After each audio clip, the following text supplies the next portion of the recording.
ஊடகங்களின் பார்வையில் இன்று வெளியாகிய நாளிதழ்களில் உள்ள முக்கிய செய்திகளின் கண்ணோட்டம்.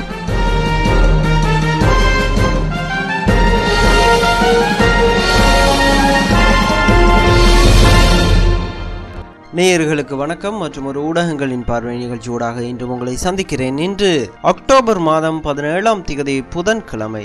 இன்றும் நாம் வழமை போல வீரகேசரி நாளிதழை முதலாவதாக பார்க்கலாம். 13வது திருத்தம் தொடர்பில் தனிநபர் தீர்மானங்களை அறிவிக்க முடியாது. பாதுகாப்பு செயலாளரின் கூற்று தொடர்பில் அமைச்சர் தீச விதாரண கருத்து என்ற பிரதான தலைப்புடன் வீரகேசரி இன்று வெளிவந்துள்ளது. இலங்கை அரசியலமைப்பில் காணப்படுகின்ற 13வது திருத்தச் சட்டம் தொடர்பில் தனி நபர் ஒருவரால் தீர்மானங்களை அறிவிக்கவோ யோசனைகளை முன்வைக்கவோ முடியாது.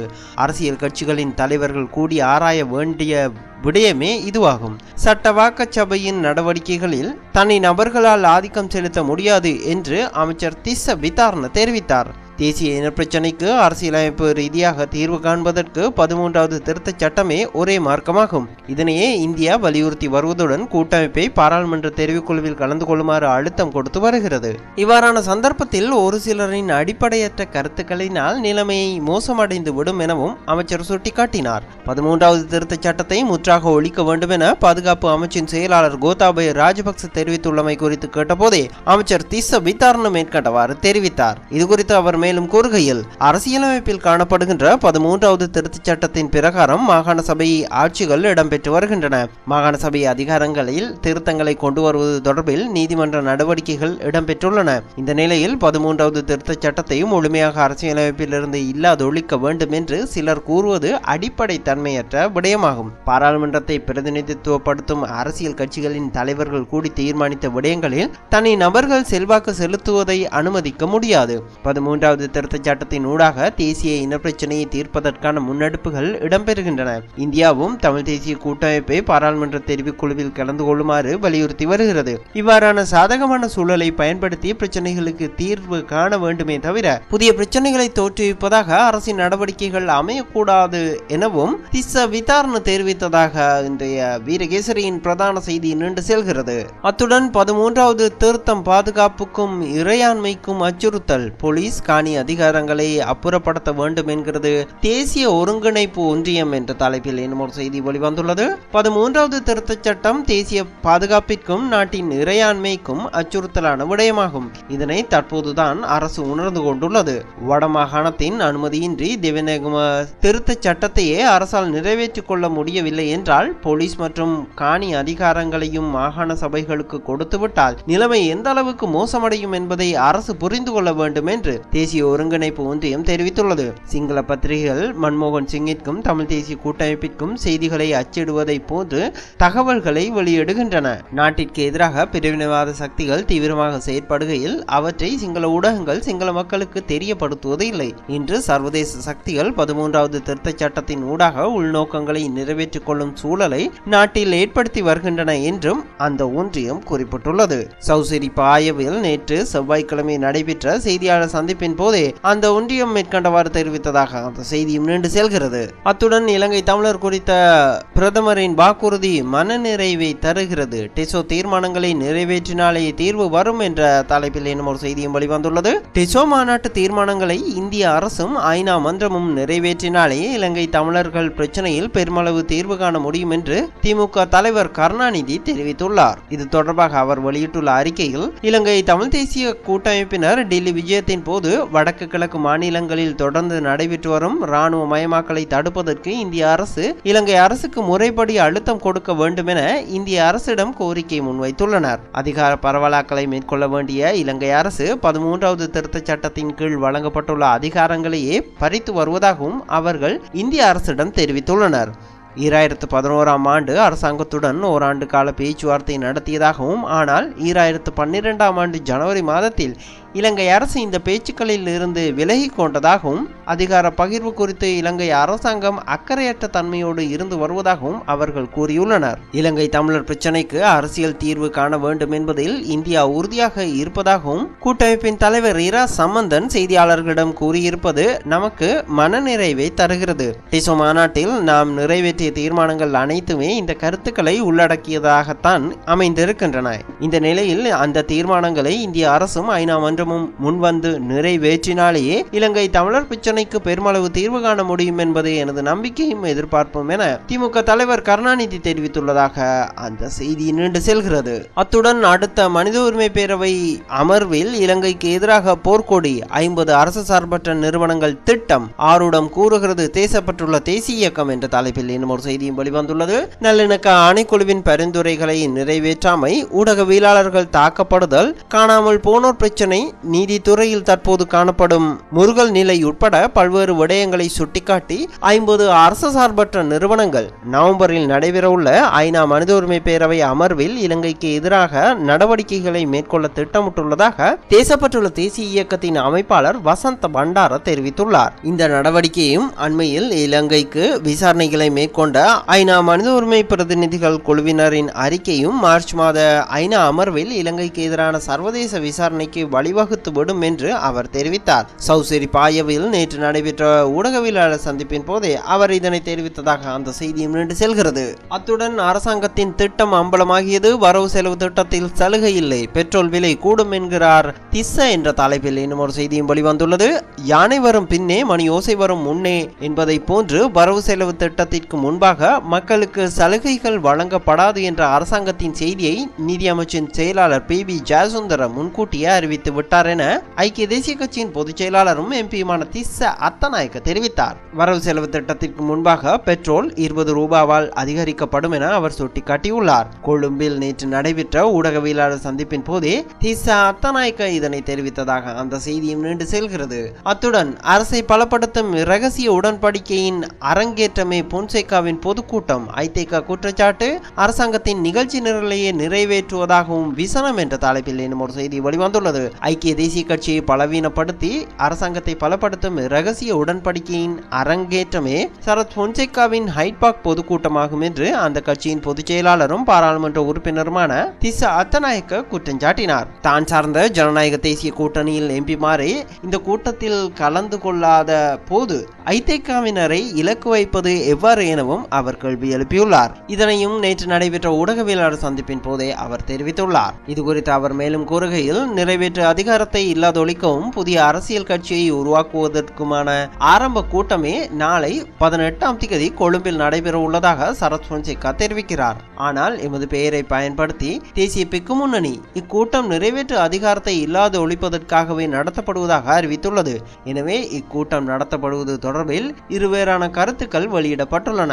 இவற்றை பார்க்கும் போது சரத் பொன்சேகாவின் புதிய கட்சியான ஆரம்ப கூட்டமே இது என்பது வெளிப்படுத்தப்பட்டுள்ளது. எனவே புதிய அரசியல் கட்சியை ஏற்படுத்துவதற்கான கூட்டத்தில் ஐதேகாவின் பதவி வகிப்போர் கலந்து கொள்வதில் எவ்விதத்திலும் நியாயமாகாது என அந்த கட்சியின் பொதுச் செயலாளர் திஸ்ஸ அத்தநாயக்க தெரிவித்ததாக அந்த செய்தியும் நீண்டு செல்கிறது. நாம் அடுத்ததாக தென்னிலங்கையில் இன்று வெளிவந்துள்ள லங்கா தீப பத்திரிகையும் பார்க்கலாம். அதனுடைய பிரதான செய்தி, தீவிரයන් පහක් මුහුදට දමා බහුදන යාත්‍රාවක් පැහැරගෙන දෙදෙනෙක් බේරා ගනිති. තිදෙනෙක් අතුරුදහන්. පැහැරගත් යාත්‍රාව ஆஸ்திரேலியாවට நியமுவத் ஹவுல் என்ற பிரதான தலைப்புடன் லங்கா தீப பத்திரிகை வெளிவந்துள்ளது. 5 மீனவர்களை கடலில் தள்ளிவிட்டு மீன்பிடி படகு கடத்தப்பட்டுள்ளது. 2 காப்பாற்றப்பட்டனர், 3 காணவில்லை. கடத்தப்பட்ட படகு ஆஸ்திரேலியாவிற்கு சென்றதா என்ற கேள்வி தொடர்வதாக இன்று பிரதான செய்தியை லங்கா தீப பத்திரிகை வெளியிட்டுள்ளது. இலங்கையின் தென் பிராந்தியத்தின் தங்கால என்ற பிரதேசத்தில் உள்ள குடாவெல்ல என்ற மீன்பிடி துறைமுகத்திலிருந்து புறப்பட்ட படகு ஒன்று கடத்தப்பட்டுள்ளது. இதில் சென்ற 5 மீனவர்கள் கைகள் கட்டப்பட்ட நிலையில் கடலில் தள்ளிவிடப்பட்டுள்ளனர். இவர்களில் 2 உயிர் தப்பி வைத்தியசாலைகளில் அனுமதிக்கப்பட்டுள்ளனர். இவர்களிடமிருந்து பெறப்பட்ட தகவல்களின் மூலம் இந்த படகு கடத்தப்பட்டுள்ளதாகவும் படகில் ஆஸ்திரேலியா செல்வதற்கு சிலர் திட்டமிட்டிருந்ததாகவும் இதற்காகவே திட்டமிடப்பட்டு இந்த படகு கடத்தப்பட்டுள்ளதாக தெரிய வந்துள்ளதாகவும் அந்த பிரதான செய்தி நீண்டு செல்கிறது. அத்துடன் எமதி மைத்திரிபாலகே சொயிரகு ரிமாண்ட் என்ற தலைப்பில் இன்னும் ஒரு கட்டமிடப்பட்ட செய்தி வெளிவந்துள்ளது. அமைச்சர் மைத்திரிபாலவின் உறவினர் ஒருவர் விளக்கமறியில் வைக்கப்பட்டுள்ளதாக அந்த கட்டமிடப்பட்ட தலைப்பு செய்தி வெளியாகியுள்ளது. அத்துடன் எமதி ரிஷாட்கின் ஜேஷ்ட அதிகாரியிட்ட விசேஷ அபியாச்சனையாக் என்ற தலைப்பில் இன்னும் ஒரு செய்தியும் வெளியிடப்பட்டுள்ளது. அமைச்சர் ரிஷாட் பதியுதீன் உயர் நீதிமன்றத்தில் விசேட மேன்முறையீட்டு மனு ஒன்றை தாக்கல் செய்துள்ளதாக அந்த தலைப்பு செய்தி வெளியிடப்பட்டுள்ளது. நீதிமன்றத்தை அவமதித்ததாக தன் மீது சுமத்தப்பட்டுள்ள குற்றச்சாட்டுகளில் இருந்து தம்மை முழுமையாக விடுவிக்குமாறு கோரி அமைச்சர் ரிஷாட் பதியுதீன் இந்த மனுவை தாக்கல் செய்துள்ளதாக அந்த செய்தி நீண்டு செல்கிறது. அதனை தவிர நாளை ஹைட் பார்க் மைதானத்தில் நடைபெற உள்ள பொதுக்கூட்டத்தில் கலந்து கொள்வதா இல்லையா என்ற நெருக்கடியில் தற்போது ஐக்கிய தேசிய கட்சி மீண்டும் சிக்கியுள்ளதாக இன்னும் ஒரு செய்தியும் வெளியிடப்பட்டுள்ளது. நாம் அடுத்ததாக இன்றைய தினம் திவ இனப்பத்திரிகையும் பார்க்கலாம். அதனுடைய பிரதான செய்தியும் தங்கால குடாவெல்ல பிரதேசத்திலிருந்து சென்ற மீன்பிடி படகில் இருந்த 5 மீனவர்கள் கடலில் கட்டி எறியப்பட்ட சம்பவம் குறித்தும் அதிலிருந்து 2 மீனவர்கள் காப்பாற்றப்பட்டுள்ளமை குறித்தும் படகு கடத்தப்பட்ட சம்பவம் குறித்தும் இன்றைய பிரதான செய்தியை திவ இன பத்திரிகையும் வெளியிட்டுள்ளது.